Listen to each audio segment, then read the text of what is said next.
अंत भला तो सब भला। रोली की शादी उसके माँ बाप एक आलसी लड़के से करा देते हैं। चलो, रोली की शादी हुई और हमने गंगा नहाई। और क्या, बेटियां तो होती ही हैं बोझ।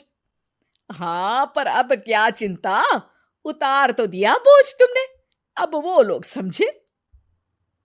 ससुराल में रोली का पति कहता है, देखो, मैं कोई काम नहीं करता।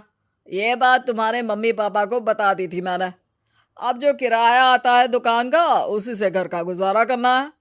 कभी भूल से भी कोशिश ना करना किसी चीज की डिमांड की।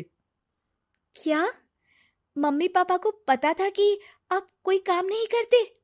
और क्या, बड़ा अच्छे से पता था। उन लोगों को तो तुम बोझ लगती थी। बोल रहे थे कि बस शादी कर लो, और कोई मतलब नहीं है। रोली को ये सुनकर बहुत गुस्सा आता है, लेकिन करती भी तो क्या, क्योंकि वो जानती थी उनके माता पिता ऐसे ही हैं। जैसे तैसे रोली दिन काट रही थी। रोली को एक प्यारी सी बेटी होती है। धीरे धीरे वो बड़ी होती है और उसके साथ उसकी जरूरतें भी बढ़ती जाती है। सुनिए जी, अब तो सिमी बड़ी हो रही है, उसका स्कूल में दाखिला कराना है। मैंने अब तक तो जैसे तैसे समय काट लिया, लेकिन मैं बच्ची की परवरिश में कोई कमी नहीं रखूंगी। अरे क्या है यार, अब तो लगता है कोई ना कोई काम ढूंढना ही पड़ेगा। अब पति रोज काम की तलाश में जाता और बिना कोई काम के वापस आ जाता। रोली समझ जाती है कि पति के अंदर अब काम करने की क्षमता नहीं है। वो बेटी को उच्च शिक्षा देने के लिए कुछ करना चाहती, लेकिन करती तो क्या करती। एक दिन रोली की सहेली कहती है, रोली, मेरी कोई औलाद नहीं है। अगर तू मेरी औलाद को जन्म दे तो मैं तुझे तेरे मुंह मांगे पैसे दूंगी। अरे, तेरी औलाद को मैं कैसे जन्म दे सकती हूँ? सरोगेसी से बच्चा मेरा और वैभव का ही होगा, लेकिन कोख तेरी होगी। ये संभव है रोली।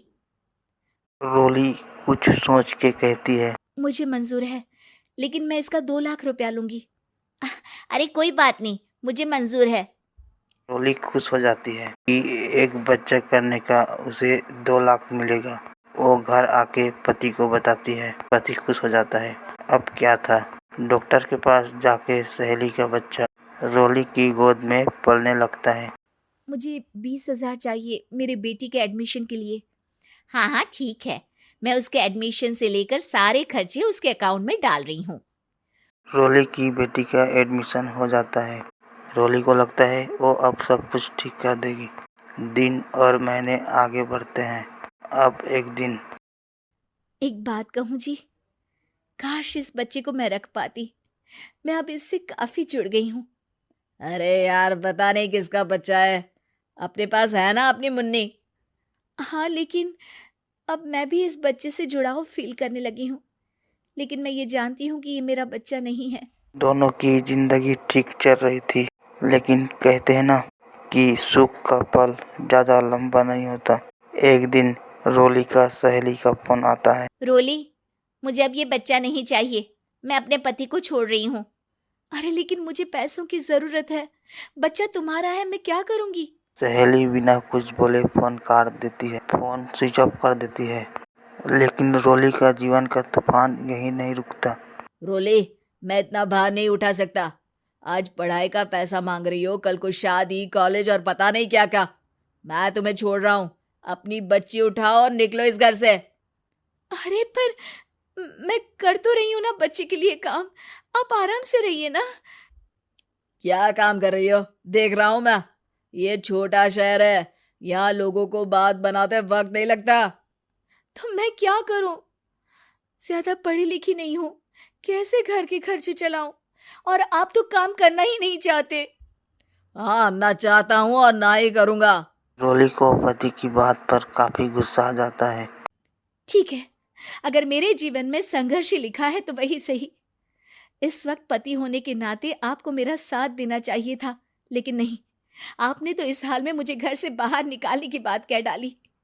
देखो, ये सारी फालतू की बातों के लिए वक्त नहीं है मेरे पास। रोली, जिसकी गोद में किसी और का बच्चा था और साथ छोटी सी बेटी, पति का घर छोड़कर रास्ते पे आ जाती है। रोली के पास मायके के सिवा दूसरा कोई रास्ता नहीं बचा था।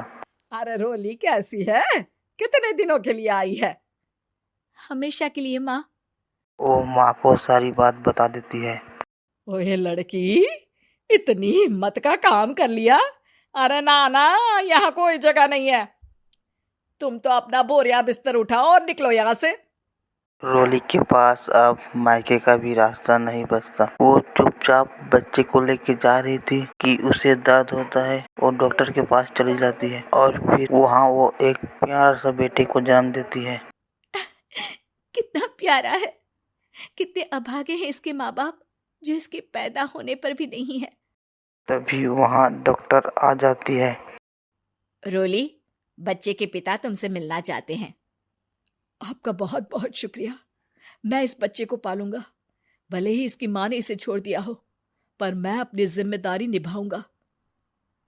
तो क्या आप मुझे इसके पैदा करने के लिए जिन पैसों की बात हुई थी वो भी देंगे? हाँ, और साथ ही आप चाहें तो मेरे घर में रहकर मेरे बच्चे की देखभाल भी कर सकती हैं। मैं उसके लिए आपको सैलरी दे दिया करूंगा। रोली को लगता है कि भगवान ने उसके लिए सुकून का रास्ता खोल दिया। वो अब मुकेश के साथ उसका घर चली जाती है, जहाँ रहकर वो उस बच्ची की देखभाल करती है। मुकेश के घर को रोली अच्छे से संभाल लेती है। उसके लिए खाना बनाने से लेकर बच्चों की देखभाल और घर की देखरेख। धीरे धीरे मुकेश को रोली से प्यार हो जाता है। रोली, तुम्हारी बेटी और मेरा बेटा बिल्कुल भाई बहन की तरह साथ रहते हैं। हाँ, आखिर है तो एक ही कोख के बच्चे, अटैचमेंट तो होगा ही ना। रोली, तुमने घर और मुझे दोनों को संभाल लिया।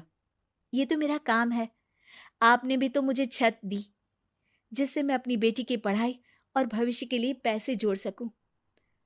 अब रोली, क्या तुम मुझसे शादी करोगी? अब मैं जानता हूँ तुम्हारी भी शादी कुछ खास अच्छी नहीं रही। रोली को मुकेश की बात ठीक लगती है। वो उसे हाँ बोलने की सोचती ही है कि उसका पहले पति का फोन आ जाता है। रोली, मैं बहुत परेशान हूँ। मेरा एक्सीडेंट हो गया है। मैं चाहता हूँ तुम वापस आ जाओ। रोली को पुराने पति का चिंता होने लगती है। वो सोचती है कि वो क्या कर रही थी। हाँ हाँ, ठीक है, मैं आ रही हूँ। हाँ रोली, आ जाओ, लेकिन बच्ची को कहीं हॉस्टल में छोड़कर आना, क्योंकि मैं नहीं चाहता कि हम लोगों के बीच फिर से वो सारी बातें हो। रोली को समझ आ जाता है कि पति आज भी सुधरा नहीं है।